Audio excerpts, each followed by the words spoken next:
राजा हरिश्चंद्र अपनी सत्यनिष्ठा के लिए प्रसिद्ध थे। एक बार महर्षि विश्वामित्र ने उनकी परीक्षा लेने का निश्चय किया। महर्षि ने राजा को स्वप्न में दर्शन देकर उनसे उनका राज्य, धन और वैभव दान में मांगा। जब राजा ने ये स्वप्न देखा तो बिना किसी संदेह के उन्होंने अपनी सभी संपत्तियों का दान महर्षि को दे दिया।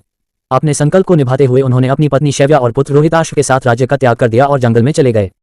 इस त्याग के कारण हरिश्चंद्र की सत्यप्रियता और धर्मपालन की प्रतिष्ठा चारों ओर फैल गई। राज्य त्यागने के बाद हरिश्चंद्र अपने परिवार के साथ वाराणसी पहुंचे, जहां महर्षि विश्वामित्र ने एक बार फिर उनसे दक्षिणा मांगी। अब उनके पास कुछ भी नहीं था, इसलिए राजा ने स्वयं को एक चांडाल, शमशान का रक्षक के पास बेच दिया और जो धन मिला उसे दक्षिणा के रूप में महर्षि को दे दिया।